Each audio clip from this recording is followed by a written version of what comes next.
Muy bien. Bueno, hoy vamos a ver algunos casos de hepatitis y con esto vamos a dar por terminado la era, es decir, el capítulo digestivo de la tercera era, para comenzar la semana que viene con casos de neurología.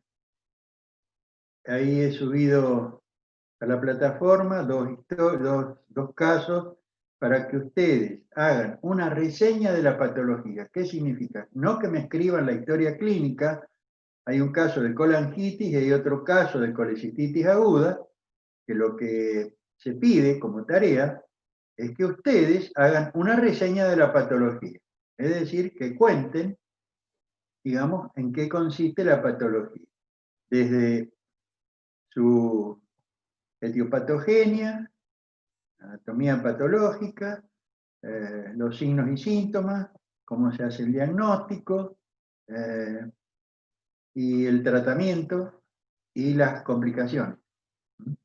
Que me escriban sobre la patología. Esto los va a ayudar a repasar, digamos, después de ver el caso, ¿no es cierto?, de estudiar sobre el mismo y entenderlo. Bien, voy a compartir la pantalla.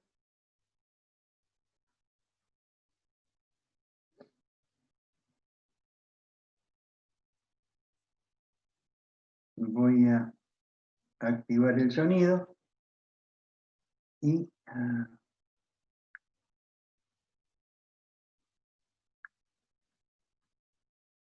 vamos a ver el primer caso.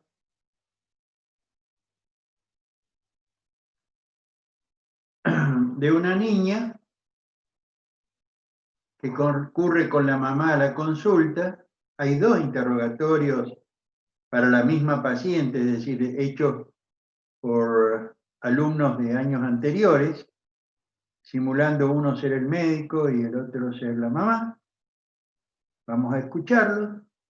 Ustedes después me van a contar cuáles son los elementos importantes y qué cosas se pueden haber omitido en este interrogatorio. Vamos a comenzar con el primero. Adelante. Buenos días, doctor. Buenos días, señora. ¿Qué la trae a la consulta? Mire, vengo porque la tengo a mi hija un poco enferma. ¿Cómo te llamas, pequeña? Vilma Palma, ¿Cuántos años tenés, Vilma? 9. Bueno, mamá, contame un poco más qué le andaba pasando. Bueno, ella estuvo decaída estos días, no tenía ganas de comer. Si le dábamos algo, tenía náuseas y llegaba a vomitar también varias veces. Ajá, ¿y tuvo fiebre? Sí, le medimos y tenía 38,5 de fiebre. Y lo que noté más raro fue que cuando iba de cuerpo su caca estaba muy clara y su Ajá. fiebre no cedía. Bueno, ¿y ahora le tomaron la temperatura en la entrada? Sí, Sí. sigue con fiebre Sigue con fiebre. Sí. Y está muy decaída todavía. Bueno, yo la noto un poco pálida, así que vamos a revisarla y a ver qué podemos resolver. Bueno, doctor, gracias. Bueno, a ver, Jacqueline, cuénteme cuáles son los datos positivos y en qué podemos pensar, por Hola, dónde agarramos la punta del ovillo. Y además, ¿qué datos hubiera preguntado usted acerca de qué otra bueno, cosa? bueno, entonces es una niña, ¿no? Entonces tiene 9 años.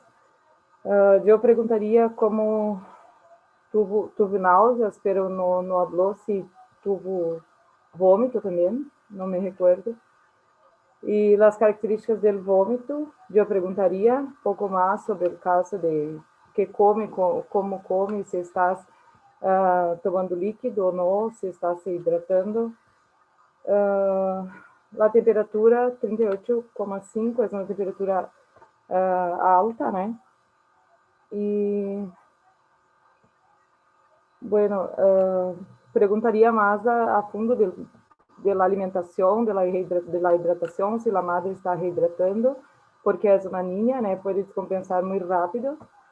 Y seguiría la historia clínica preguntando más alguna cosa, y el examen físico también muy importante.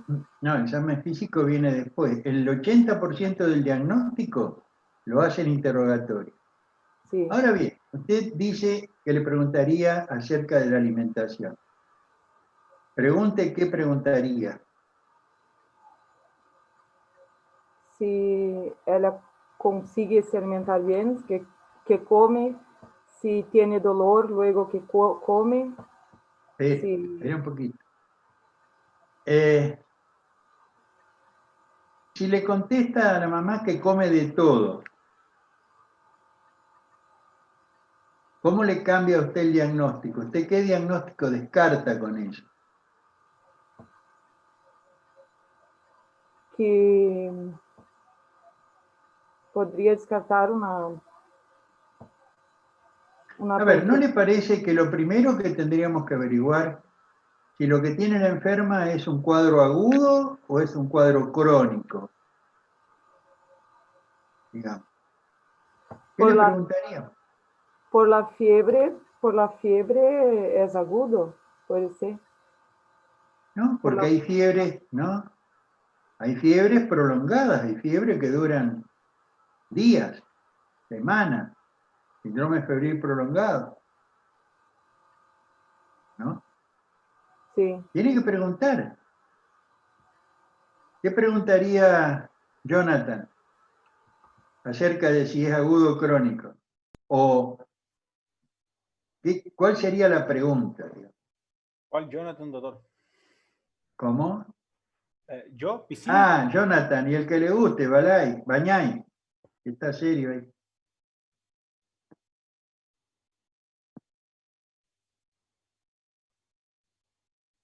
A ver, ella habló de la enfermedad actual. La enfermedad actual se caracteriza por náuseas, no sé si tuvo vómito o no. Dice que tuvo fiebre, que estaba decaída, estaba inapetente, que tenía la caca clara.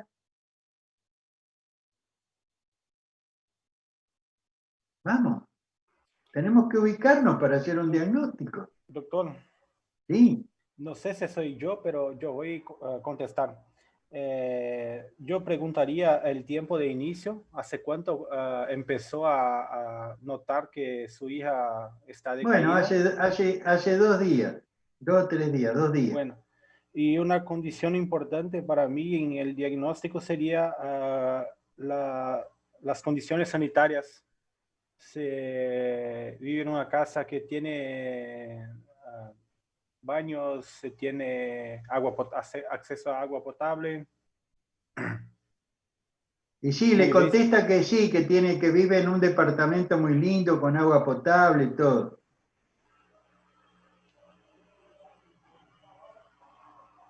Y entonces, ¿cómo le cambia el diagnóstico? Y se come de todo, el doctor tiene que preguntar qué come, para ella explicar lo que come. Y ella come lo que come un chico de 9 años, no le gusta mucho las verduras, le gusta el pollo, le gusta la papa frita, la milanesa, las pastas a veces. Y entonces, ¿cómo le cambia eso? ¿Cómo? Si después de la papa frita duele o no, si alguna cosa... No. Se le podría preguntar si después, escúcheme, espere, si después de comer papa frita siente algún dolor, ¿usted cree que a los 9 años, qué pensaría usted cuando las papas fritas le causan dolor después de comer, o las grasas? ¿En qué patología? En una litiasis. Y sí, ¿a usted le parece que a los 9 años frecuente? No. No. Entonces yo lo que les digo es una cosa.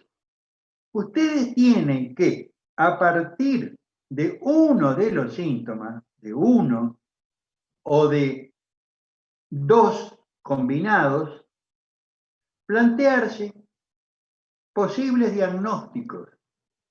Y las preguntas tienen que estar orientadas a descartar o confirmar esos diagnósticos diferenciales que ustedes han pensado. Ahora, ustedes me pueden contestar, mire, nosotros todavía no vimos la clase de hepatitis. Esto es cierto, creo que todavía no la dieron. ¿Me equivoco, Piccini? Doctor, fue dado hoy, pero asistí por la Hoy le mitad. dieron, hoy Sí. fue dada la clase de hepatitis. Miré por la mitad porque no tendría conocimiento. Cuando percibí que se daba clase, ya era pasada de media hora. Bueno, es decir, que todo lo que tendría que saber fueron en esa media hora que usted no escuchó. Bueno, Creo que no. de todas maneras, cada vez estoy más convencido del artículo que estoy escribiendo del Alzheimer hiperagudo de los alumnos de la Barceló y de otras facultades. La posibilidad de olvidar los hechos recientes es increíblemente hiperaguda. Bueno, menos mal que hoy hablaron de hepatitis. Ahora, el tema Doctor, es... Sí. En ese caso, tendríamos que descartar la hepatitis de tipo A, que se da por contaminación. Pero usted lo que tiene que hacer es recoger elementos que descarten o confirmen un diagnóstico. Entonces, ¿qué contó la mamá? Yo le preguntaría si hay otros chiquitos con la misma... Bueno, eso sí es importante. Eso es importante. Primero, ¿ha tenido cuadros similares anteriormente? Es decir, entre comillas, esas indigestiones de los chicos, que le cayó mal una comida y están un par de días, que tuvieron náusea, tuvieron vómito, le cayó mal la comida. Una posibilidad. Que ella tenga episodios, digamos, de dispepsia anteriores. Pero lo importante es que en esta oportunidad la nena tiene fiebre. Entonces, este trastorno digestivo va acompañado de fiebre. Tal vez no de 38,5, la mamá pensó que el termómetro por ahí andaba mal y era 38, 37,9. Y resulta que además dijo que tuvo diarrea. Y tuvo náusea, y tuvo inapetencia, y el doctor la notaba un poco pálida, y la caca era un poco clara.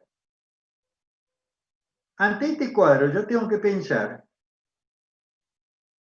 si la nena tuvo posibilidad de contagiarse de algo, si esto es un cuadro viral, es un cuadro infeccioso, y la fiebre, y la diarrea. Tengo que preguntar si esa diarrea encontró que había moco, pus o sangre, entonces puedo pensar de que hay una diarrea enteropenetrante por un alimento, una shigella, pregunta fundamental. Segundo, tengo que preguntar si alguna compañerita, alguien de la familia o de la escuela o de donde fuere tuvo lo mismo. Esas son preguntas que siempre uno tiene que hacer si es la primera vez que le sucede y si a otros le sucedió. Sobre todo cuando son enfermedades que yo pienso que pueden ser de carácter infeccioso. Las enfermedades infecciosas se transmiten en general. Entonces, si tiene agua potable, no tiene agua potable, y mire, puede tener en su departamento, pero fue a la casa de la amiguita que vive allá en el barrio y donde no tiene. La hepatitis A es un contagio, digamos, fecal-oral. El concepto epidémico es fundamental. Ahora bien, el doctor no la notó amarilla, no dijo la noto amarillita, dijo la noto pálida. ¿Por qué? Porque hay un gran porcentaje de hepatitis que cursan sin ictericia. Son hepatitis anictéricas, que puede haber un ligero componente de colestasis, por eso la caca es más clara, y sin embargo no alcanza la bilirrubina a teñir los tejidos, no alcanza los niveles como para teñir los tejidos elásticos de la piel. Ahora bien, una proporción de hepatitis cursan en forma asintomática, es decir, chicos que estuvieron en contacto, que están cursando la virosis y prácticamente están casi sin síntomas. Entonces, hay chicos que prácticamente no tienen síntomas, hay otros chicos que cursan una hepatitis pero sin ictericia, son ictericias anictéricas, y hay otros que cursan con ictericia, con coluria, que es la otra cosa que debemos averiguar cuando la mamá dice tiene la caca clara. ¿Y la orina cómo era, señora? ¿Era oscura? Bueno, esas preguntas tenían que haber sido efectuadas. Este otro interrogatorio. Buen día, doctor. ¿Cómo anda, señora Florencia? Bien, bien. La que no anda bien es la niña. ¿Ah, sí? ¿Cómo se llama esta nena tan linda? Ana Florencia. ¿Cuántos años tiene? 9. ¿Qué le anda pasando? Y desde hace 2 semanas está muy decaída y desganada y no come casi nada. Dice que le duele la panza. ¿Tuvo fiebre? Sí, casi 38 grados. ¿Notaste alguna otra cosa? Sí, ha tenido arcada y vómito y ayer tuvo diarrea. ¿Algún color de la orina notaste? Sí, muy oscuro. ¿Está yendo al colegio eso? No, esta semana no fue. Ah, un compañerito está igual que ella. Bueno, vamos a colocarla en la mesa y la vamos a enseñar. Bueno, acá ya hay un concepto entonces de transmisión. Y la diferencia es que esta niñita está histérica, de acuerdo al interrogatorio, digamos, que plantearon una hepatitis con ictericia. Bien.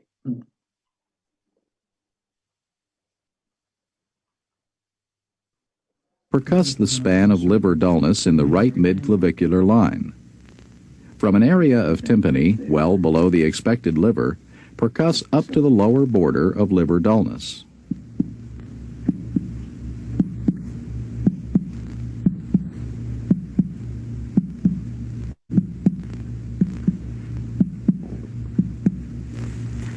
Mark this spot. Mark here.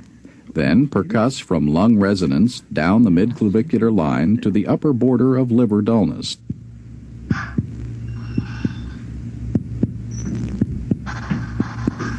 Está buscando el borde inferior, Mark this spot too. Measure the span of liver dullness between your two marks. Here it is about 7 centimeters. That's about 7 centimeters. To palpate the liver, place your left hand behind the chest margin and your right hand lateral to the rectus abdominis muscles and well below the lower border of liver dullness. Again. Press gently into the abdomen, and as the patient breathes deeply, try to feel for the liver edge as it moves down. If possible, let the liver slip under your finger pads as you feel its surface. Let's try there again. Once more. Let it out. Take a real deep breath. You often need to try again, using different pressures and moving your fingertips closer to the costal margin. Once again, please. The hooking technique may also be helpful. Standing to the right of the patient's chest, place the fingers of both hands below the border of liver dullness and press in and up toward the costal margin. Ask the patient to take a deep breath. Deeper one more time. All right, out. This liver is not palpable. All right, that's fine. To assess for tenderness when the liver is not palpable, place your left hand flat on the right lower rib cage and gently strike it with the ulnar surface of your right fist. Ask the patient to compare the sensation with a similar strike on the other side. Bien, la otra noche me preguntaron el nombre de la maniobra, que no la conocían. Bueno, puño percusión hepática, maniobra innominada. En los libros por ahí no está, pero es una manera de percutir la zona hepática para ver si despierta dolor o no. En la hepatitis hay agrandamiento del hígado y puede haber un hígado doloroso. Lo mismo que la colangitis o los abscesos hepáticos o algunos tumores, o la distensión de la cápsula de Gleason por una un hígado congestivo, la percusión puede ser dolorosa. Bueno, a ver, la radiografía de tórax es normal, el laboratorio nos da pigmentos biliares en orina, TGO, TGP aumentada, bilirrubina total, a predominio de la directa, y la IgM para virus de hepatitis A positiva. Es decir, está cursando una hepatitis aguda. Para el B y el C son negativos. Ahora vamos a ver después un videíto donde va a aclarar la nomenclatura, que a veces es bastante difícil de entender, sobre todo en las hepatitis B. Ahora, voy a preguntar a los que estuvieron en la clase, por ejemplo, Hernán, antes de tomar el mate, cuénteme, ¿qué dieron en la clase de hepatitis hoy? ¿Qué vieron? No, y vimos los diferentes tipos de hepatitis, la A, la B, C y D, también la E, explicó un poco eso. Sí, ya sé que vieron hepatitis A, B, C, pero ¿qué? A ver, hablaron de del diagnóstico, cómo se hace el diagnóstico, de la clínica, sí, todo. Sí, el laboratorio, de los antígenos, sí. Del laboratorio. Bueno, ¿y usted recuerda bien las pruebas de laboratorio para la hepatitis B? Más o menos sí. Más o menos. ¿Y qué sería más? Yo sé que siempre tiene que estar el antígeno de superficie presente cuando es aguda. Ajá. Y también ¿cómo se dice? El anticuerpo de la hepatitis, o sea, el anticuerpo de la hepatitis B, C, que sería la del core. Esa tendría que estar presente cuando es aguda, los dos son diagnósticos. Pero usted dice que el core es de la hepatitis C. No, la B, ¿no? La hepatitis B sería la C, la letra C sería del core. Bueno, ahora vamos a ver bien un video porque es bastante difícil de retener después la nomenclatura o cómo, por qué, el por qué, digamos, se estudia de esa manera o se designa de esa manera los distintos estudios digamos, en el estudio de la virosis por hepatitis, virus hepatotropos.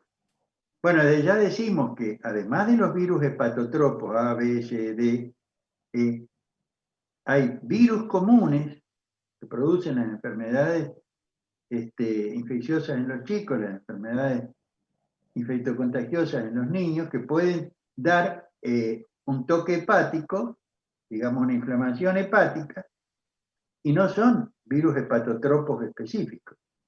La rubiola, el sarampión, cualquiera de ellos puede dar un toque hepático.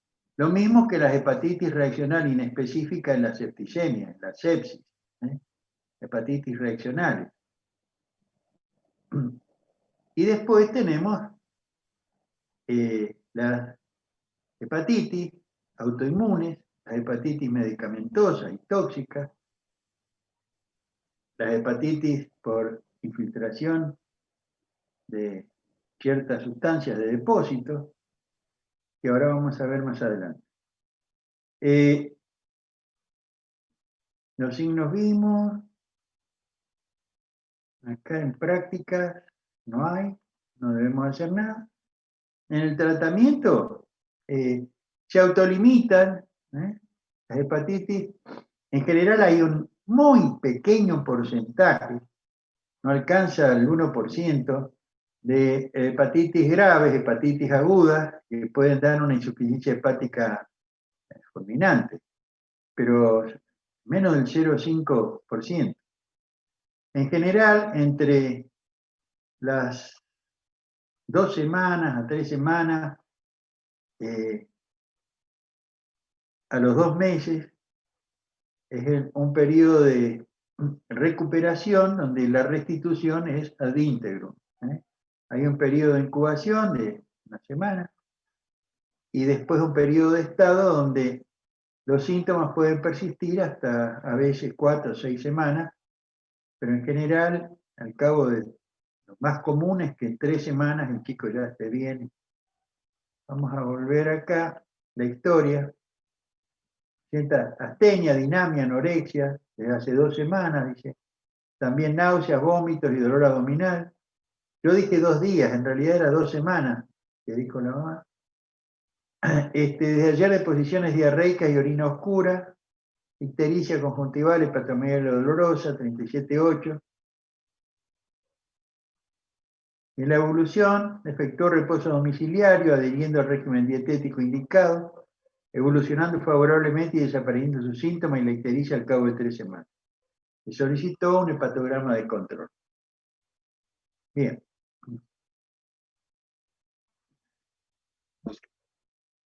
Hola a todos, ¿qué tal? Esperando que estén muy bien. Vamos a ver en este video las hepatitis virales, que como el nombre lo dice, son hepatitis ocasionadas por la infección de ciertos tipos de virus que tienen predilección por el hígado. Estos virus son el virus de la hepatitis A, B, C, D y E, y también existen los virus de la hepatitis F y G, que son extremadamente infrecuentes, así que por eso no los voy a mencionar en este video. Existen 2 mecanismos de transmisión para estos virus, la vía enteral y la parenteral. La vía enteral se refiere a transmisión por agua y alimentos contaminados con el virus. Y para que te acuerdes más fácil, son los virus que usan vocales, o sea, la A y la E. Y acuérdate, si son vocales, son virus que entran por la boca, ¿de acuerdo? O sea, ingestión de agua o alimentos contaminados. Y B, C y D utilizan el mecanismo parenteral, es decir, inyección de sangre contaminada por vía sexual o por vía vertical, es decir, transmisión de madre a hijo. Cada uno de estos virus parenterales tiene una característica que le diferencia. Por ejemplo, el de la hepatitis B tiene un genoma de ADN, los demás son por ARN, ¿de acuerdo? El de la hepatitis C se caracteriza porque da cuadros de pocos síntomas, cuadros bastante leves, pero que tiene mayor tendencia a volverse crónico. Entonces, acuérdate la C de crónico. El que se vuelve más crónico es el de la hepatitis C. Y de la hepatitis D es un virus que tiene un material genético defectuoso y que no puede infectar por sí solo el hígado. Necesita necesariamente de la ayuda de la hepatitis B. Así que aquí los voy a poner juntos para que te acuerdes que hepatitis D no puede entrar al hígado si no es con la ayuda de su amigo el hepatitis B. Entonces, aquí tenemos un hígado normal, donde lo primero que tiene que ocurrir es la transmisión, ya sea enteral o parenteral. El virus va a alcanzar el torrente sanguíneo, va a llegar al hígado y una vez en el hígado se va a aprovechar de los hepatocitos. Va a introducir su material genético en el núcleo de los hepatocitos para que el hepatocito sintetice sin saberlo las proteínas necesarias para crear más virus. Esto va a hacer que se reproduzcan los virus dentro del hígado y va a ocasionar 2 efectos. El primero es que el sistema inmune, al tratar de atacar o destruir a los virus, va a ocasionar un proceso inflamatorio del hígado, ocasionando que crezca, que se inflame, por eso se llama hepatitis. Y el otro efecto es que como las células se llenan de virus, estas se vuelven inviables y se destruyen, así que también hay lesión celular. Esto va a evidenciarse mediante 2 exámenes de laboratorio que son las transaminasas, o sea, va a haber aumento de TGO y TGP, y también va a haber aumento de la bilirrubina. ¿Por qué razón?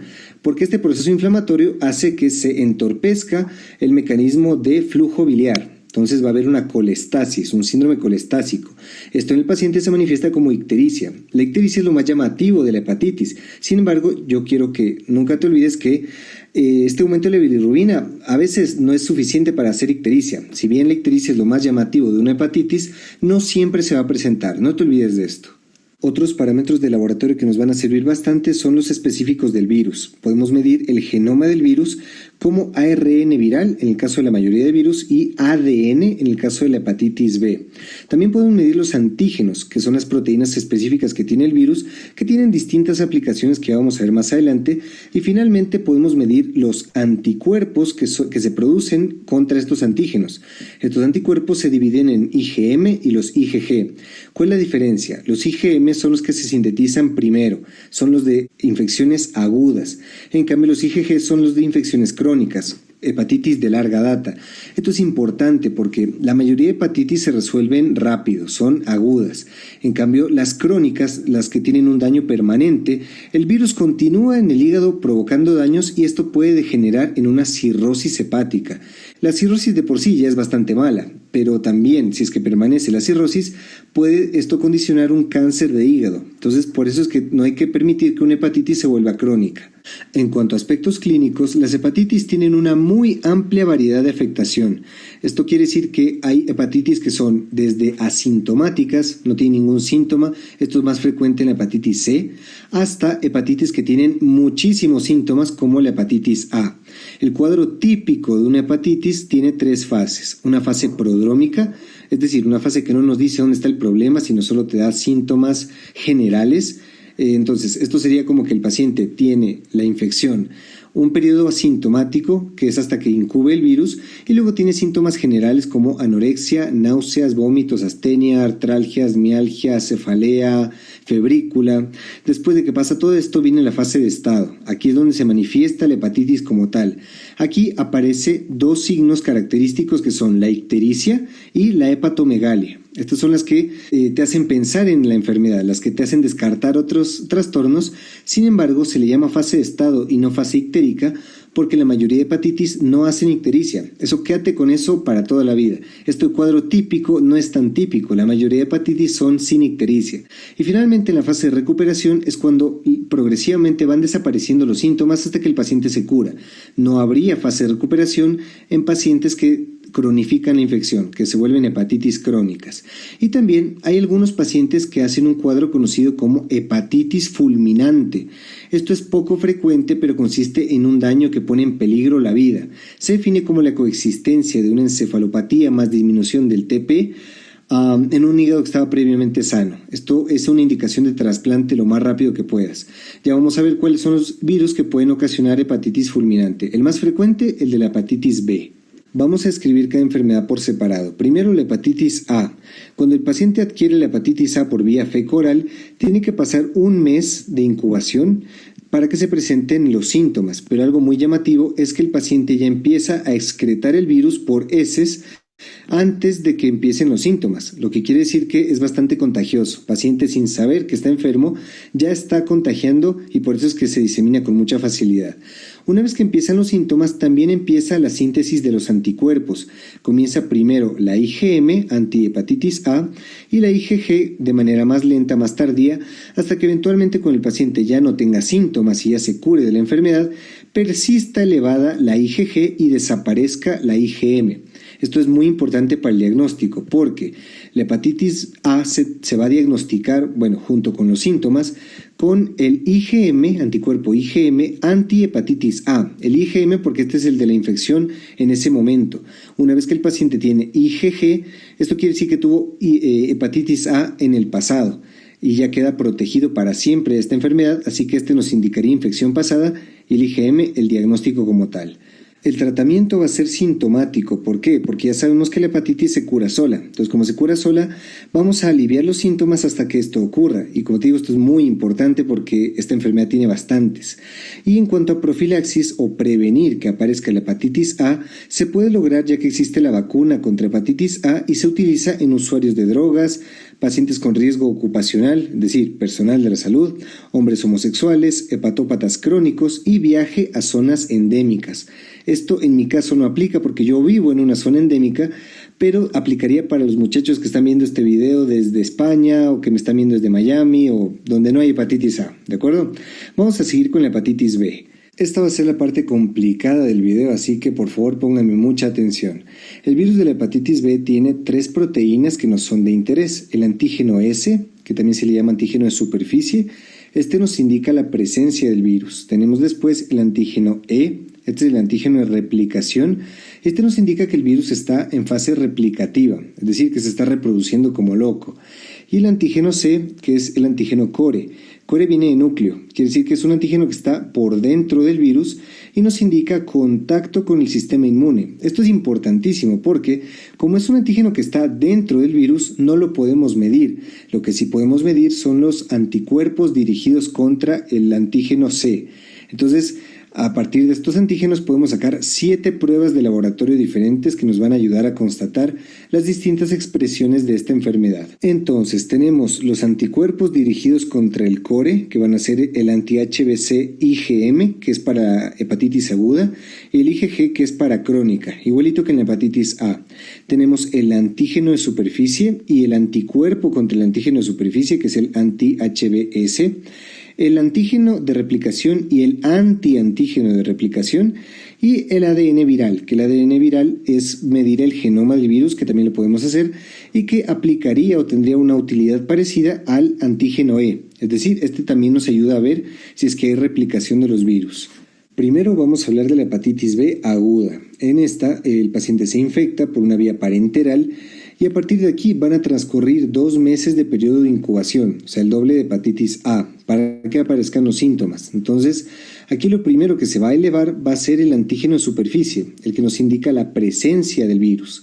Se eleva el de superficie, aparecen los síntomas, y aquí puede tener 2 caminos. O comienza el sistema inmune a destruir el virus y aquí disminuye su presencia, o sea, el de superficie, o se mantiene esta curva, se mantiene recta, y eso indicaría hepatitis crónica. En el caso de la aguda, la que sí se cura, tenemos que el de superficie comienza a descender por el sistema inmune, hasta que desaparece. Después hay un periodo hasta que aparece el anticuerpo del de superficie que se conoce como periodo de ventana.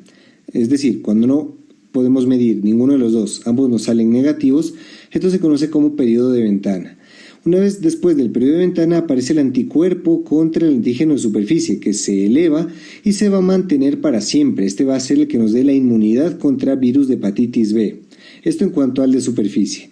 También tenemos el de replicación, el antígeno E. Se mantiene en la fase de enfermedad para luego convertirse, eso se llama seroconversión, para seroconvertirse a anticuerpo contra el antígeno E, es decir, contra el replicativo. De la misma forma, si es que el sistema inmune combate eficazmente, ya no puede replicar si pierde esta característica.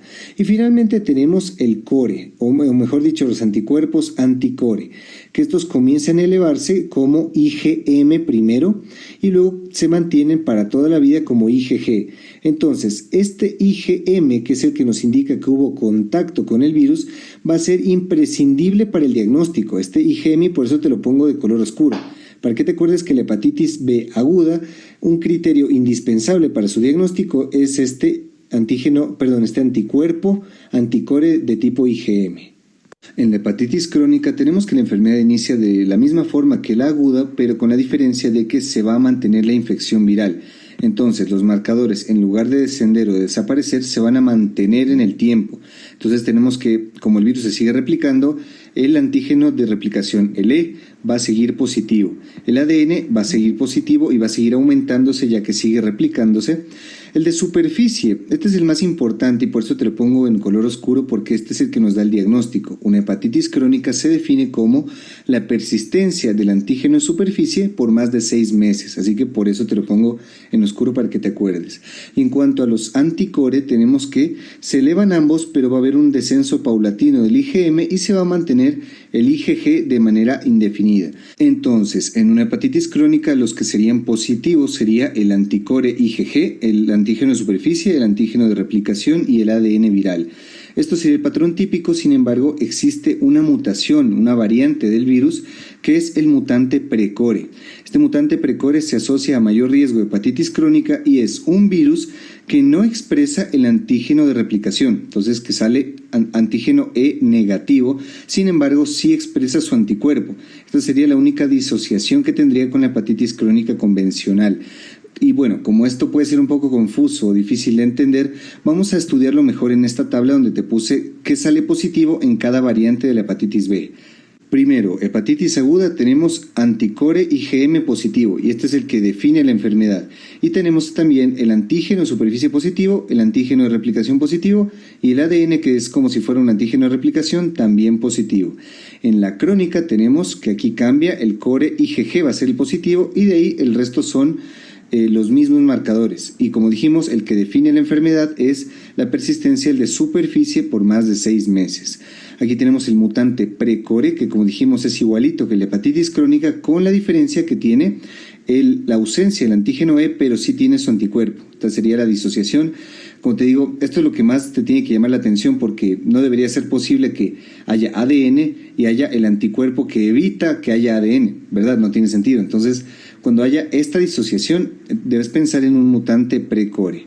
También tenemos el estado de portador inactivo de hepatitis B. ¿Qué quiere decir esto? Esto es una infección crónica por el virus en la cual se ha controlado la replicación. Entonces tenemos el antígeno de superficie positivo, que quiere decir que el virus está ahí, el anticore IgG positivo, lo que quiere decir que es de larga data, pero tenemos controlada la replicación. O sea, tenemos el antígeno E y ADN negativos y el anti-E, que es el que evita que replique, también lo tenemos positivo. Este estado, por lo general, es tan leve que no genera síntomas. Es decir, la carga viral es tan baja que no despierta la respuesta del sistema inmune.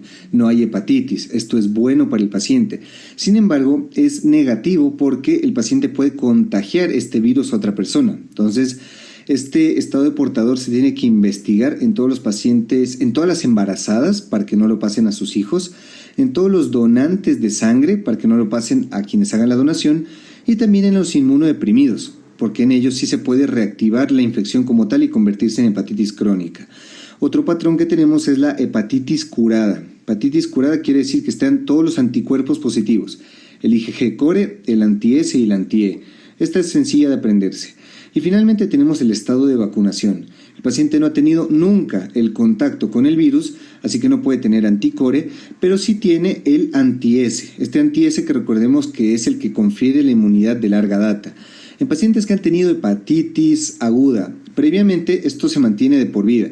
Sin embargo, en los vacunados esto se mantiene solamente por unos 12 años. Así que es posible que el paciente que esté vacunado le dé hepatitis, principalmente porque la vacuna se recibe en la infancia. Pacientes de mayor edad ya no tienen este beneficio, entonces pueden presentar la infección. Entonces, como ya dijimos, hepatitis B es contagio parenteral, un pinchazo accidental o una transfusión de sangre contaminada, también por contacto sexual y también por contacto perinatal, es decir, una transmisión vertical de madre a hijo. Esta transmisión es muy importante porque si el niño desarrolla la hepatitis, lo más probable es que se haga hepatitis crónica. En el adulto, lo más probable es que se haga aguda, pero en ellos tiene más tendencia a que se cronifique. Entonces, por eso debemos medir hepatitis B en todas las pacientes embarazadas, sobre todo en el tercer trimestre, que es donde más probable es el contagio.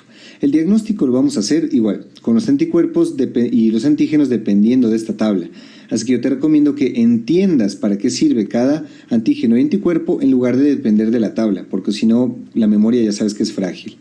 En cuanto a profilaxis tenemos dos variedades, la preexposición y la postexposición. La pre, que es la más frecuente, es la vacuna contra hepatitis B que se le pone a todos los niños, ya que forma parte del esquema de vacunación, y a los adultos de riesgo, o sea, adultos que tengan inmunodepresión, que estén en diálisis, que tengan riesgo ocupacional o convivientes infectados, ya que es bastante transmisible el virus.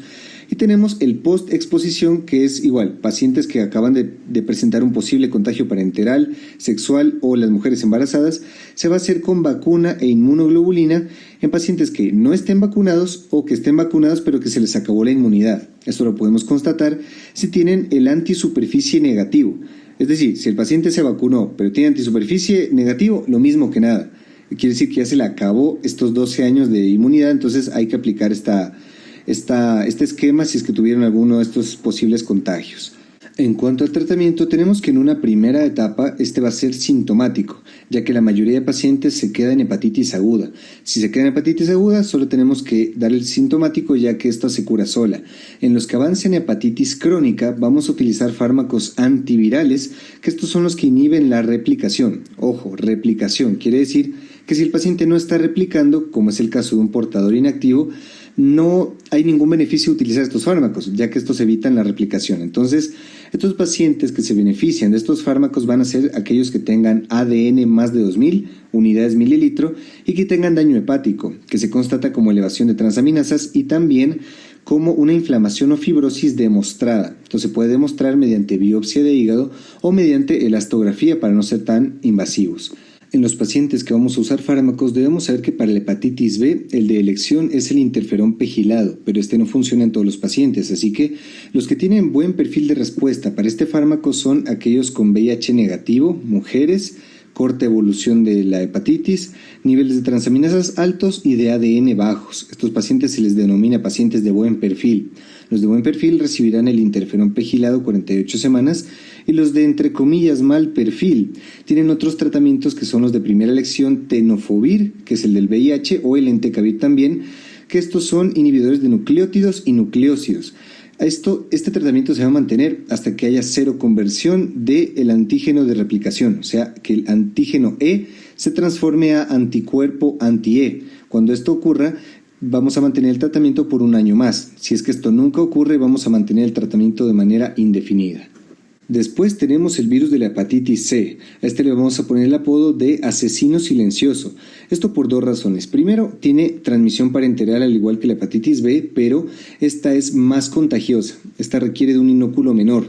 Esto hace que la mayor parte de ocasiones no sepamos cuál fue el antecedente en concreto que hizo que el paciente se contagie. En este sentido pasa desapercibido. Y segundo, que el cuadro es más leve, un cuadro que puede ser incluso sin síntomas. Esto hace que el paciente pase desapercibida la enfermedad y esto hace que cronifique el 80% de casos. Por eso digo que es silencioso.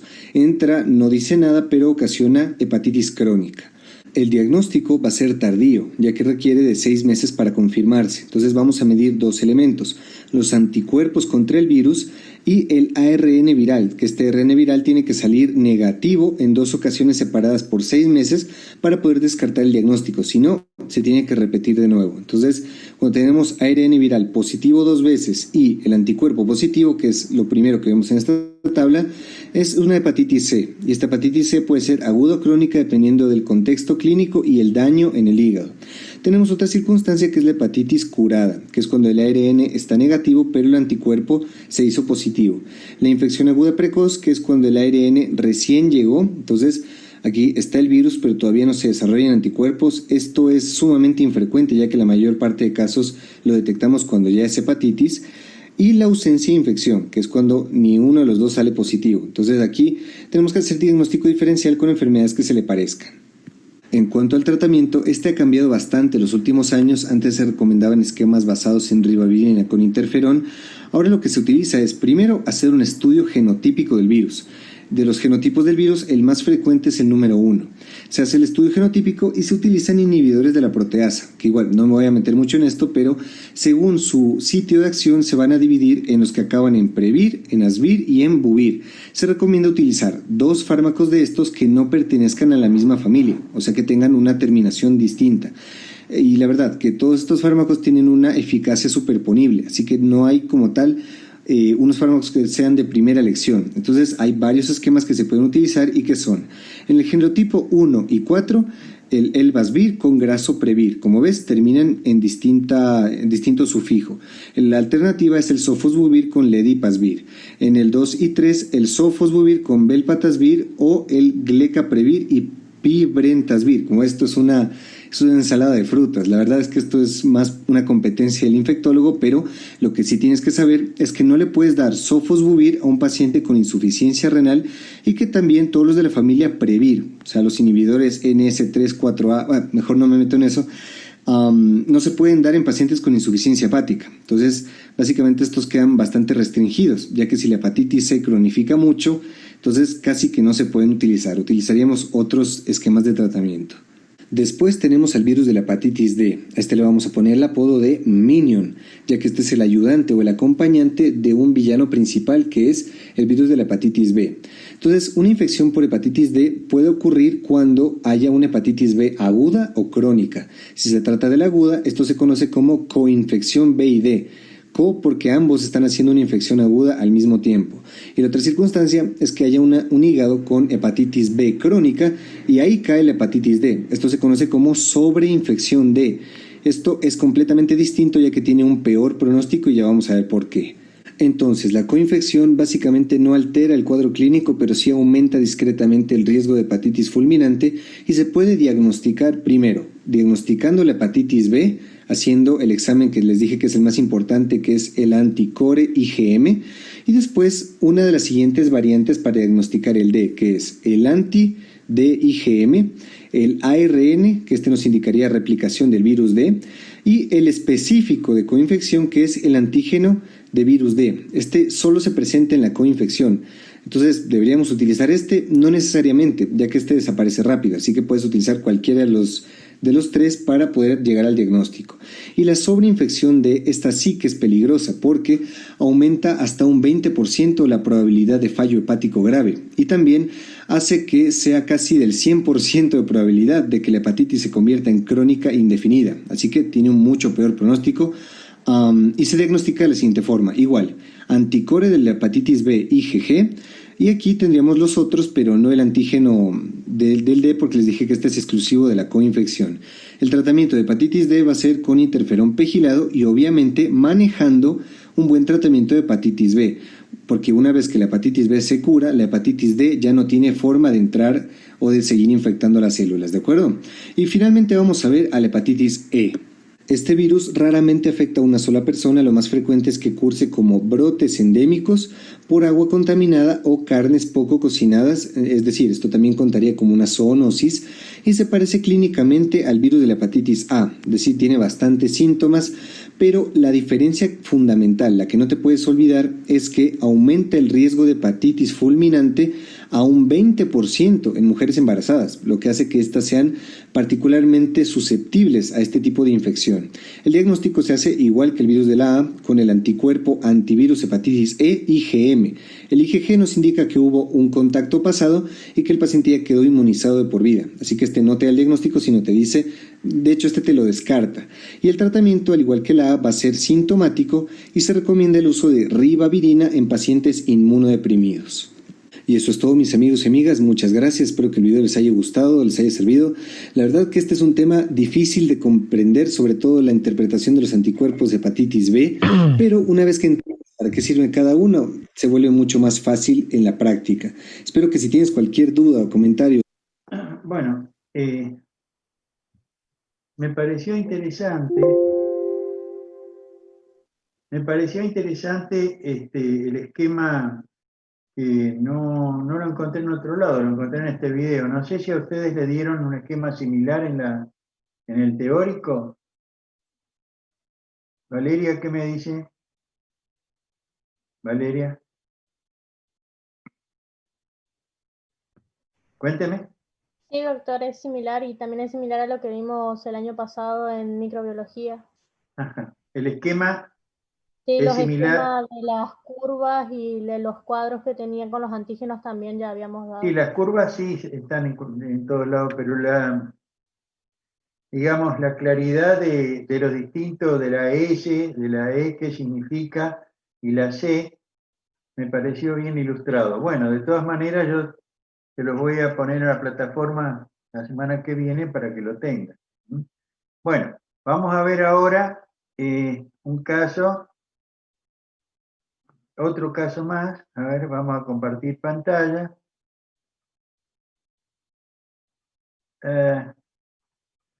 Esta.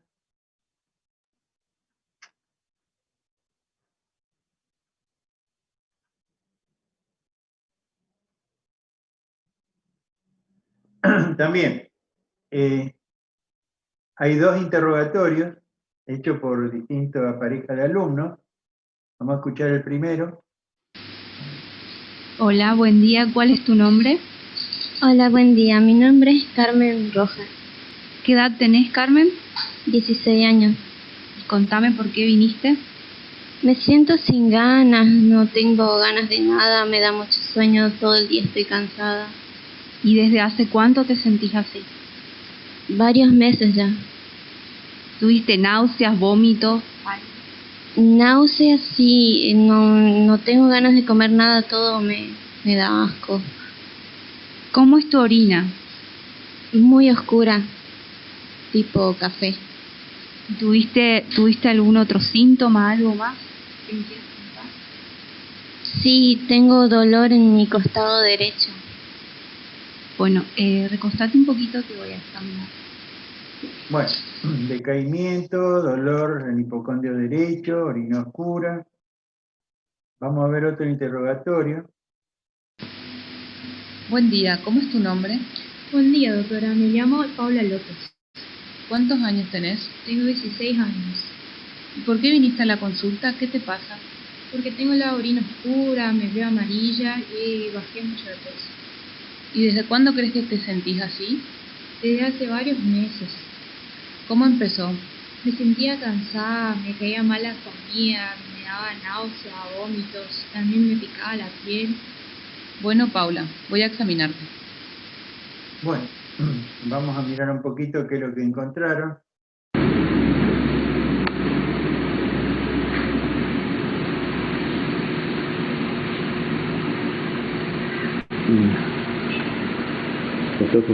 Ponte rectita. Mira para acá, quédate los ojos. Ay, María. Dúmeme ahí los ojitos.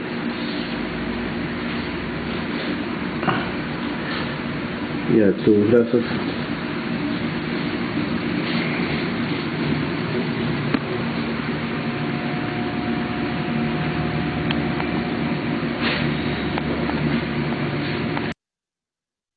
Bien, entonces, acá se ve la coloración amarilla de mucosa, hay lesiones descamativas, una descamación purpurácea se llama esto, y un aumento del vello.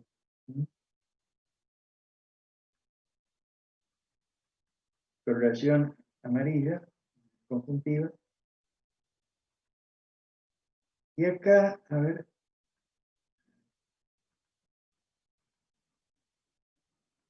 En el brazo, una zona hipopigmentada, con aumento del vello. Entonces, la descamación de la piel, este vitiligo, el aumento del vello. Percuss the span of liver dullness in the right midclavicular line. From an area hay un hígado también doloroso.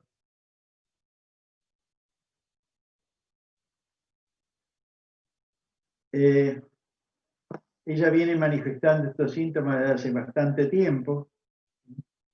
En el laboratorio hay aumento de enzimas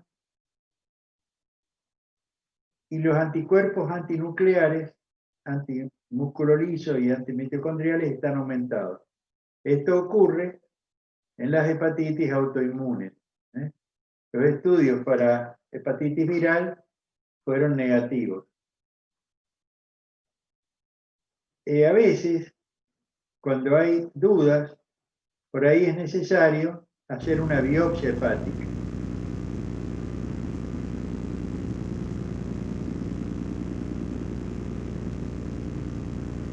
Esto es una biopsia por vía laparoscópica.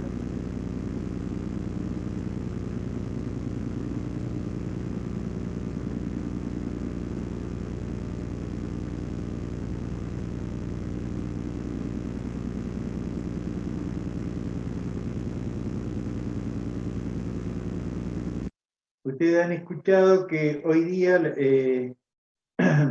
el diagnóstico, digamos, de fibrosis hepática o de cirrosis, antes el único método era biopsiar el hígado, ya sea por punción percutánea o, más modernamente, por vía laparoscópica. Hoy se emplea, digamos, un procedimiento, elastografía, una elastografía, es un método combinado en la ecografía con determinado software, se estudia la elasticidad del parénquima hepático y nos indica el grado de fibrosis, en fin, es un estudio muy moderno que va a ir reemplazando, según algunos, a los hallazgos de la biopsia para diagnosticar fibrosis hepática, no otras lesiones, ¿no? Bueno, y acá está la histología, densamente infiltrado por células linfoides, plasmocitos, el conducto biliar no muestra ningún daño en la hepatitis autoinmune.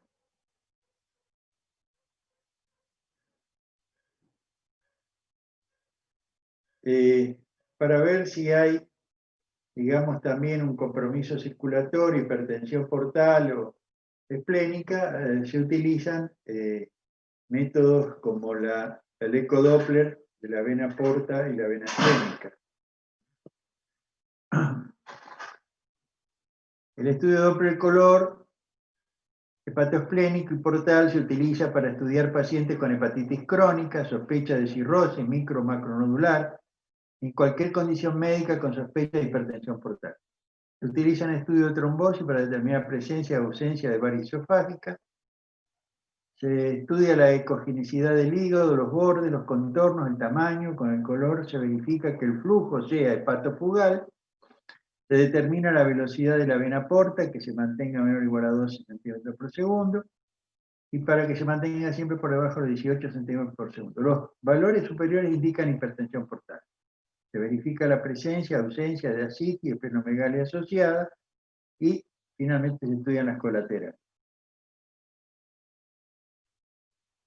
En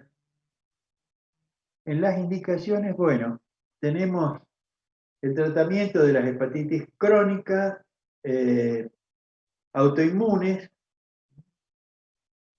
Se puede hacer tratamiento con un corticoide, con prednisona, o un tratamiento combinado con prednisona y azatioprima. Razón para la preferencia con monodroga, monoterapia, cuando hay citopenia, es decir, descenso del glóbulo blanco, embarazo, cáncer, o el combinado en las mujeres posmenopáusicas, osteoporosis, diabetes, acné, como en este caso, irritabilidad emocional, hipertensión. Bueno, no creo que esto le pregunten, pero bueno, es decir, hay hasta la remisión y después una dosis de mantenimiento, y se monitorea las enzimas. Hay se mantiene hasta obtener una respuesta, ¿no? La respuesta es clínica y enzimática, y esta es la dosis de mantenimiento después de la cuarta semana, después del mes.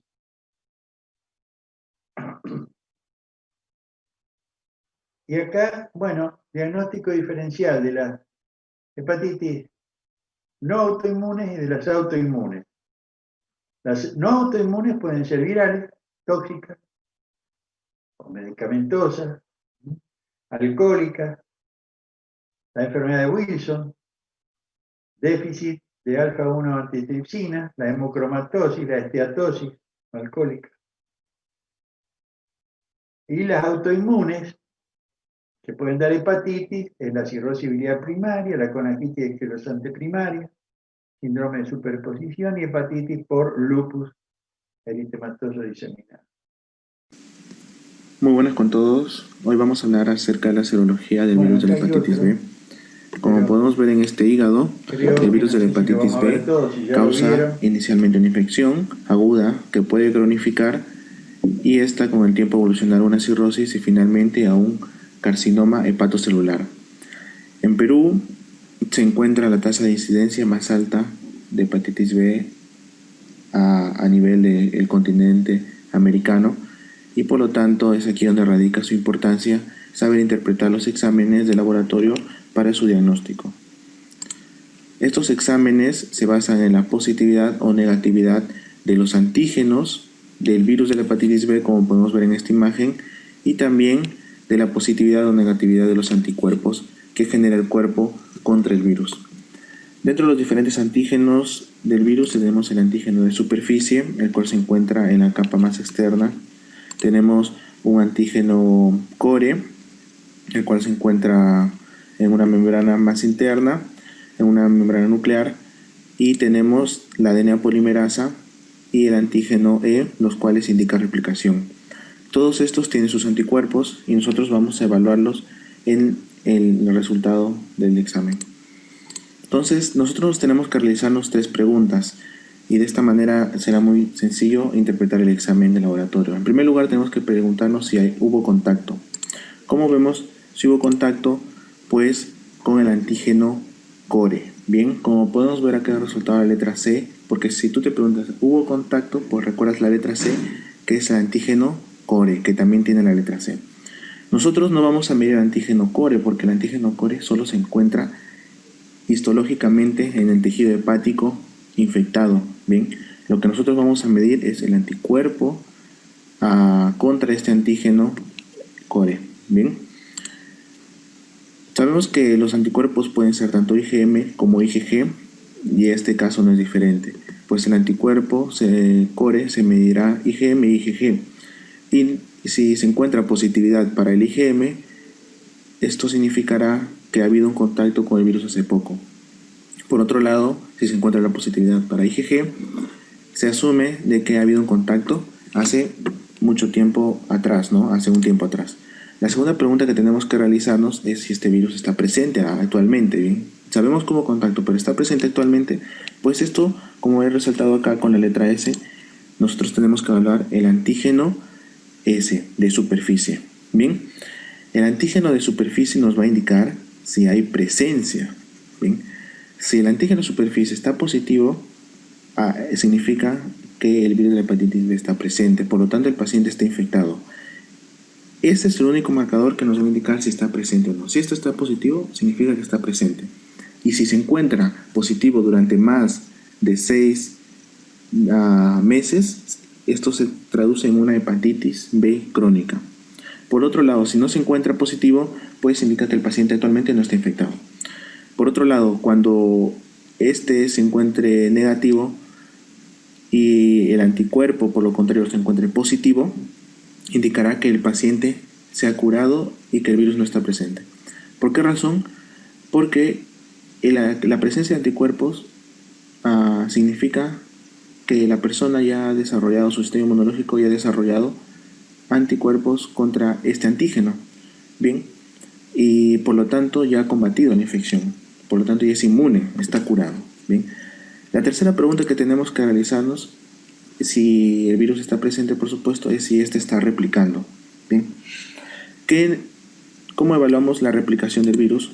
Pues con la letra E, como he resaltado acá, pues la evaluamos a través del antígeno E, o también el DNA polimerasa, pues como mencioné anteriormente, ambos sirven para evaluar si está replicando.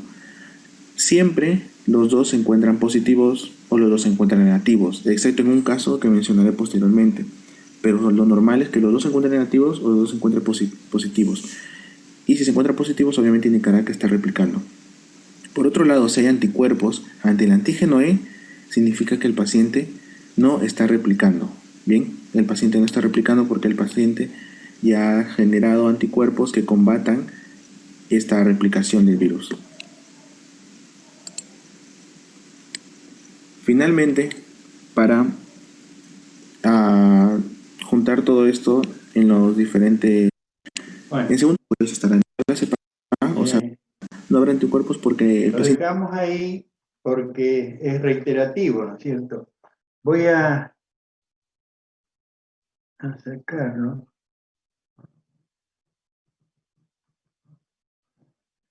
Vamos a ver lo último.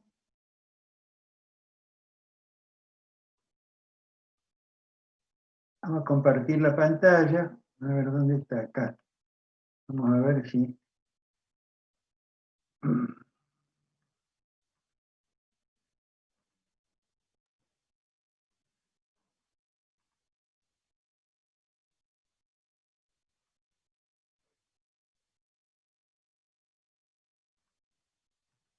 Bueno, la enfermedad de Wilson es un depósito de cobre en el hígado, es una situación muy infrecuente, pero cuando un paciente tiene astenia, dinamia, ictericia persistente,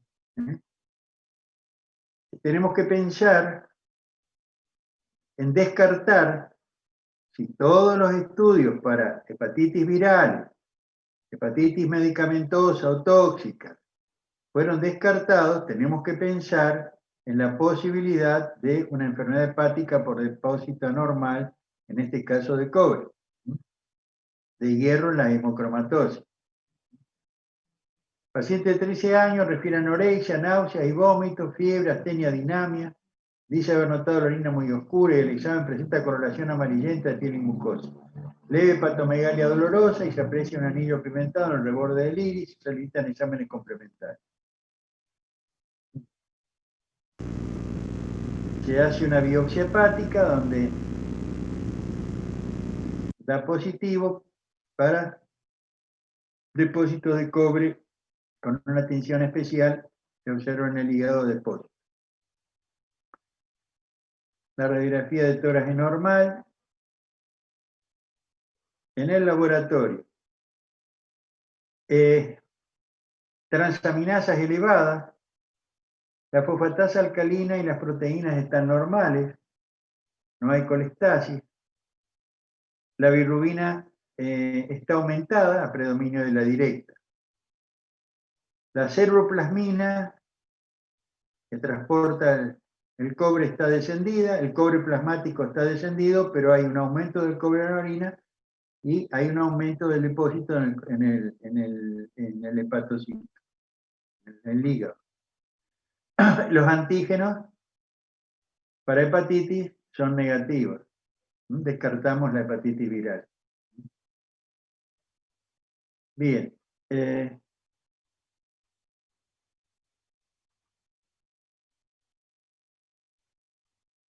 Percuss the span of liver dullness in the La right. palpación del hígado, un hígado aumentado de tamaño y doloroso. Se palpa el vaso. En general, cuando uno encuentra un aumento del hígado, hay que hacer la exploración del vaso por si existe una hepatoplenomegalia que nos está indicando, digamos, hipertensión a nivel de la esplénica, del aporte de la esplénica con los métodos de Doppler que habíamos visto antes. Acá se ve un depósito normal, el anillo de Kaiser. En la ecografía podemos encontrar un hígado también aumentado de tamaño. Heterogéneo y superficie irregular, compatible con una fibrosis. El ecodoppler habíamos hablado. Las indicaciones. La dieta, en todos los casos de hepatopatía aguda o crónica, la dieta. Evitar chocolate, fruta seca, hígado, champiñones, nueces y mariscos. Penicilamina, trientina y acetato de zinc son sustancias quelantes que ayudan a eliminar el cobre por la orina. Controles periódicos del cobre plasmático libre, de la cupruria y ceruloplasmina, que es la enzima transportadora. Acá, bueno, esto no lo vimos ya. Y vamos a ver por último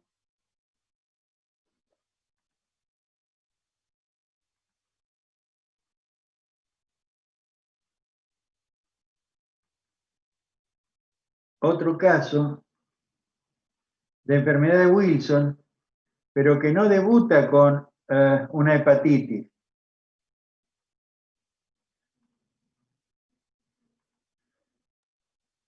El depósito de cobre está fundamentalmente en el sistema nervioso central.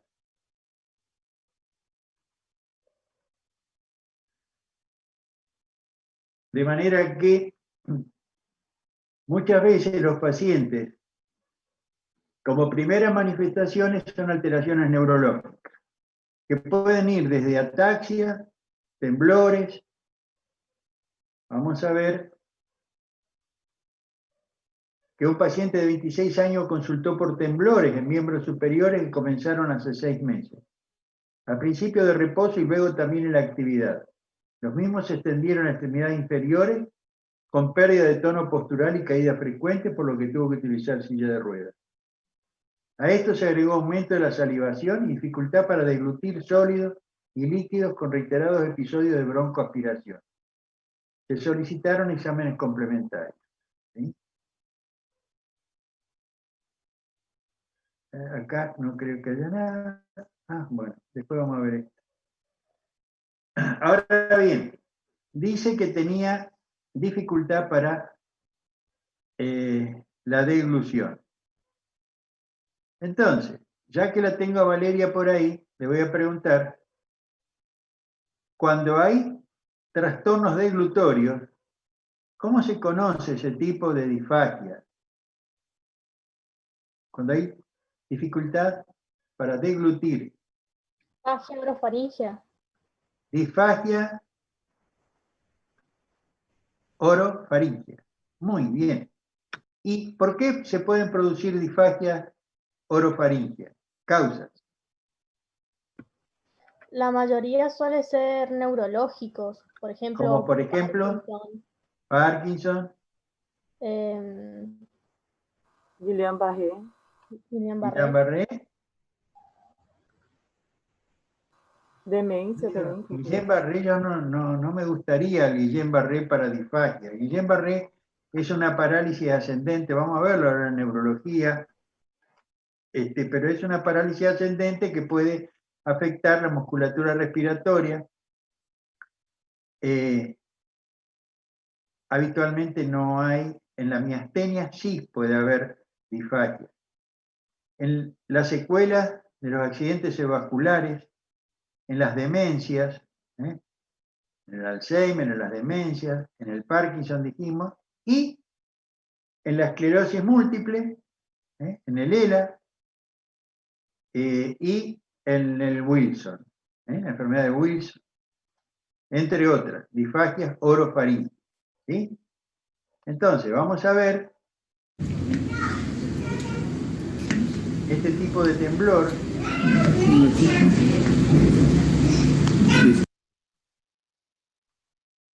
Y si un triste azar me atura i caig a terra, porteu tots el meu cant, compan, si coneixeu el cau de la sirena, allà quan guanyen el combat, coneixeu el cau de la sirena, allà enmig de la mar, jo l'aniria a veure, però encara...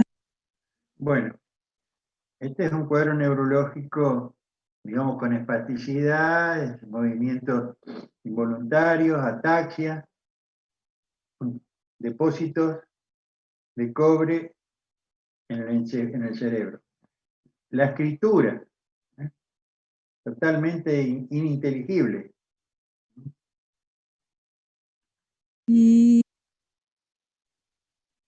También el anillo.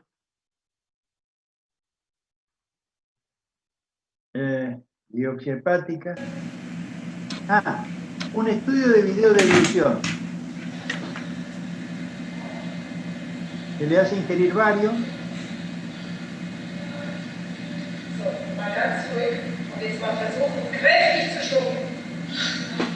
Para demostrar que los episodios de neumonía o de tos provienen del pasaje de sustancias a la vía aérea. Bueno, la biopsia hepática, que es donde también puede haber, además de los depósitos en el cerebro, en el hígado. O por ahí en el hígado no hay, pero suele haber. Lo mismo se estudia. Y acá, las mismas indicaciones del tratamiento que para el Wilson hepático.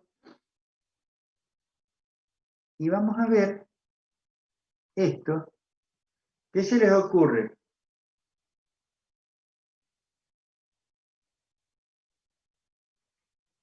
¿Qué vemos ahí? ¿Qué es esto? Cuénteme lo que ven. Bueno, vemos un tablero con un estetoscopio y adentro una figura que parece ser una radiografía de tórax, ¿sí? Jacqueline. ¿Y qué hay acá? Oi, doutor. Fuerte. Presenta una imagen a la derecha del paciente, a nivel torácico, a la derecha del paciente, una imagen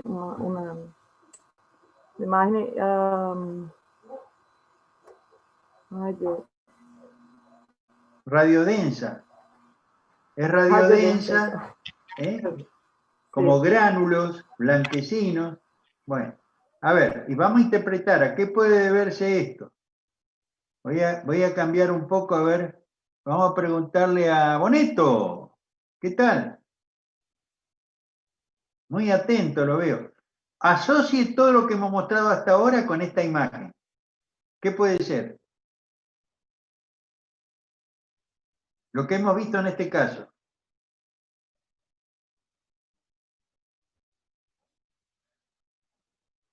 Claro, pero ¿de qué? ¿Qué prueba le hicimos antes? Con varios. Una, video. La videodeglución, le dimos a tomar varios, la videodeglución y se nos fue varios al pulmón. ¿Está? Esto es la irrupción de sustancia varitada a la vía aérea. Se fue por el bronquio derecho y me provocó esta imagen en el pulmón. Esto, como es hidrosoluble, es muy probable que esto se vaya absorbiendo y eliminando. Bueno, acá en tutor no tenemos nada hoy. Vamos a salir. Y siendo las 9:30, y a los futboleros nos gusta mucho Messi, a los brasileros supongo que no, porque hay otros mejores, está Ronaldinho, Ronaldo, todos los... Pero nosotros vamos a ir a ver a Messi ahora. Juega contra Ecuador. A ver, ¿quién más? ¿Quién es futbolero ahí? Bueno, Lita va a mirar partido o no? Por supuesto, doctor. A 9:30 empieza. Juegan en la cancha de Boca. Bueno, Doctor, señor. ¿puedo hacer una pregunta? Puede hacer dos también. Muy bien. Cuanto a las maniobras de examen físico, yo sé que irán a cobrar. Una pregunta tengo. Como de palpación de hígado tienen 6 más la maniobra de Murphy. Tenemos que saber todas... ¿Cómo maniobra de Murphy? Pérez, maniobra de Murphy es una. Sí. ¿Dónde se aplica la maniobra de Murphy? En el punto cístico de Murphy, para verificar la presencia de una colecistitis. De una colecistitis aguda. Se interrumpe la inspiración, digamos, cuando comprimo el punto, al hacer inspirar, se detiene la inspiración. Sí. ¿Qué otra? La pregunta es, ¿tengo que saber las 6 maniobras, describirlas, o tengo que saber la que más bueno, a mí? El tema es, yo tengo mi visión particular del tema. ¿Sí? Depende de quién le tome. Puede ser un docente que le pregunte no solamente las 6, hay 9 o 10 maniobras con nombre propio. Bueno, el tema es, en la práctica médica, si yo le tomo a usted examen con un paciente, ¿sí?, que tiene una hepatomegalia, yo me conformo con que usted me diga, mire, este enfermo tiene un hígado agrandado, más o menos el tamaño, usted vio cómo se mide el borde inferior, se percute el borde superior, se mide. Y usted puede utilizar cualquier maniobra, la que mejor conozca o la que... Ahora, yo sugiero que usted tenga idea de cuáles pueden ser las maniobras para palpar el borde hepático. ¿Recuerdan alguna? La enganche de Mathieu, que es Sí. bimanual, la mano cuchara, Sí. la... ¿Y cuál es la que se pone la mano, bimanual, que se pone la mano, se hace poner al enfermo el brazo acá en la frente y se pone la mano debajo del flanco derecho y con esta mano se va? ¿Recuerdan esa? La mano y cuchara, ¿no, doctor? No. ¿Del témpano? No. A ver, eso es cuando hay ascitis. Peloteo hepático. ¿Ah? Peloteo hepático. Sí, pero no es de chofar. Hay otro. De Gilbert. Miren, vamos a tratar de mirarla, a ver. A ver. Son las 9:30, pero les voy a mostrar. Espere. ¿La maniobra de Güemes, profe? Esa, el gaucho salteño. Maniobra de Güemes. Bueno, en realidad, mi visión particular del tema es el siguiente, es decir, cualquiera fuere la maniobra que me permite descubrir el agrandamiento del hígado, cómo son los bordes, si el borde es filoso, regular, nodular, si hay nódulos grandes, es decir, ya es suficiente. Cada médico después va a utilizar las maniobras que más resultado le dan, dependiendo incluso del paciente, si es obeso, si no es obeso. Pero siempre se va a terminar hoy día con el pedido de una ecografía hepática, seguro. Entonces, hace 50 años atrás, o 60, la semiología era la única herramienta que teníamos, nuestros sentidos, para poder hacer diagnóstico. Ha ido cambiando la cosa. Sin embargo, la medicina, algunos docentes no siguen pensando como hace 50 años, explotar la memoria y dándole una categoría a la clínica basada únicamente en las maniobras semiológicas. Y la clínica no es eso. La clínica es, primero, la búsqueda de los síntomas. Los signos vienen después. Con los síntomas, en el interrogatorio, el buen interrogatorio de los antecedentes, enfermedades anteriores, lo que tratamos de hacer, enseñar interrogatorio, incluso con el asistente de Google, eso es fundamental. El 80% del diagnóstico está basado en interrogatorio. Lo que hace las maniobras y los exámenes complementarios es ir a buscar signos, elementos que nos reafirmen nuestro diagnóstico. Pero el diagnóstico habitualmente no lo vamos a hacer encontrando un signo. Si yo encuentro un hígado grande, sé las 9 maniobras, las utilizo a todas y todas me dan lo mismo, porque si hay un hígado grande lo voy a descubrir con cualquiera de las maniobras que haga. O si hago una maniobra va a estar chiquito y hago otra va a estar grande. No. Ahora, yo con eso, ¿hago diagnóstico? ¿No? El diagnóstico lo voy a hacer con el interrogatorio al paciente. Si perdió de peso, si tiene dolor, si no tiene dolor. Si fue operado, si tiene piercing. Es decir, voy a encontrar elementos que me hagan pensar, digamos, en una hepatopatía crónica, si tiene, digamos, si es alcoholista. Por supuesto que en la inspección, por ahí es más importante. Si encuentro que la panza está abultada, que tiene el ombligo desplegado, circulación colateral, telangiectasia, ya con la inspección y el interrogatorio, ya ni necesito palparlo. Ahora bien, esto es una posición personal y ustedes lamentablemente tienen que dar exámenes, digamos, con lo clásico, tienen que aprobar, pero ustedes van a ser médicos. Y en la medicina es esa, es razonamiento, concatenar los elementos que voy descubriendo. La memoria, y bueno, cuando va fallando la memoria, uno hoy día tiene la computadora, tiene el celular, tiene al señor Google, para obtener información en el momento. Lo que no va a ayudar el Google es a razonar.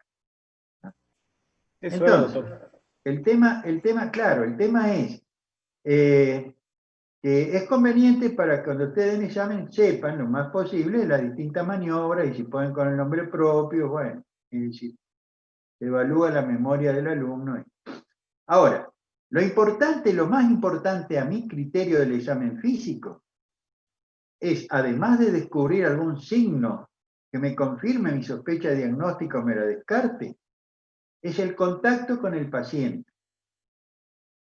Fíjense, he oído a una paciente que sale del consultorio, yo estaba esperando de casualidad para hablar con el doctor, y sale la paciente y estaba el familiar al lado y le dice, ¿y cómo te fue?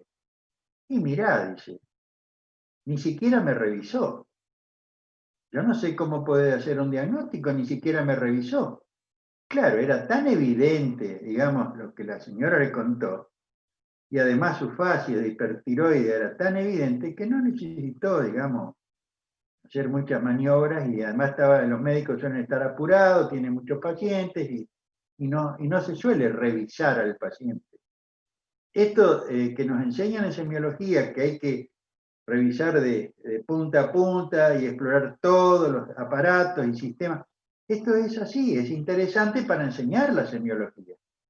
Pero eso no quiere decir que los médicos vayan a hacer eso. Ahora, ¿quiénes deberían hacerlo?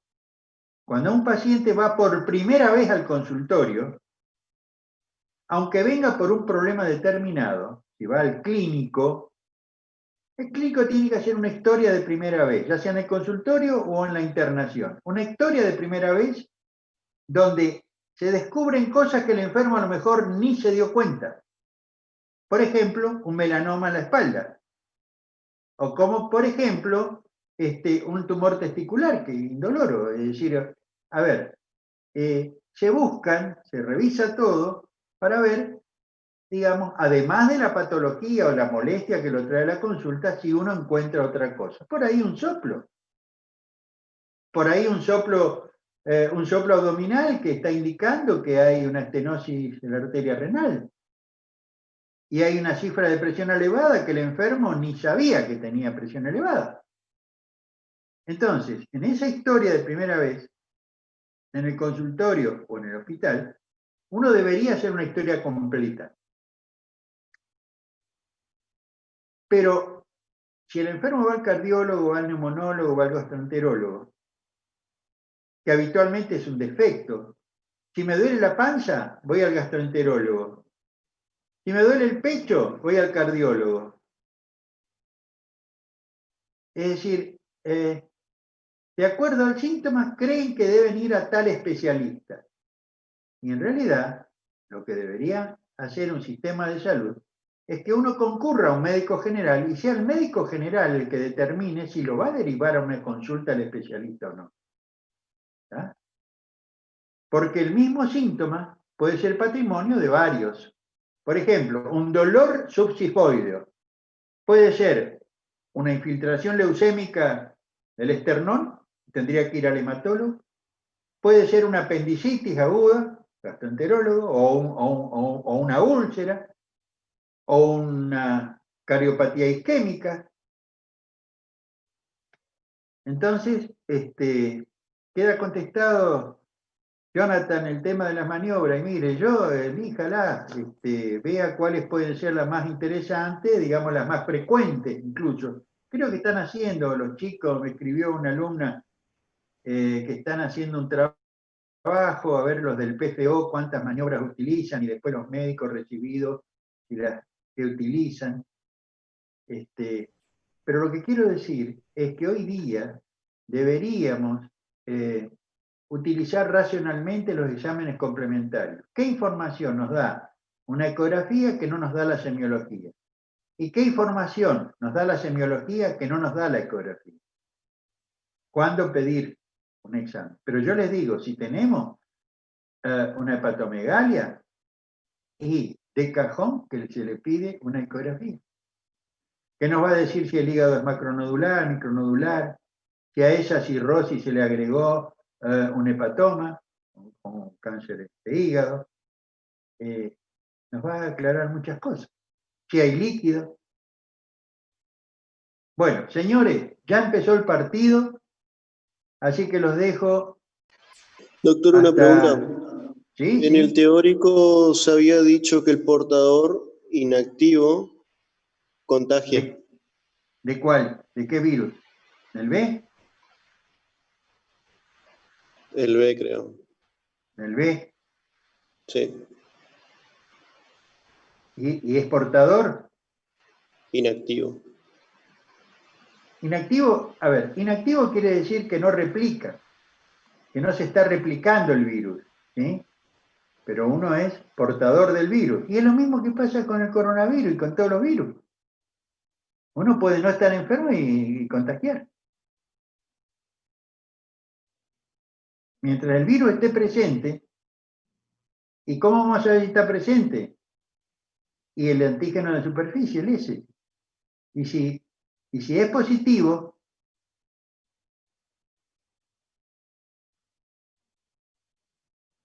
va a contagiar. ¿Por qué? ¿Cuál es la duda? ¿Por qué surgió la duda? ¿Usted no le creyó lo que le dijeron o leyó otra cosa? ¿Cómo sería? Cuente, no tenga No, lo que miedo. pasa es que a veces dicen que contagia, otras veces que no contagia, entonces no sé con qué quedarme. A ver, busque en internet, le voy a preguntar el jueves que viene, Alejandro, le voy a preguntar qué buscó, qué encontró, qué dice la... Es decir, la pregunta es, un paciente que tiene hepatitis B inactiva, es decir, que no tiene síntomas de la enfermedad, ¿está? Si puede contagiar o no. Esa es la pregunta.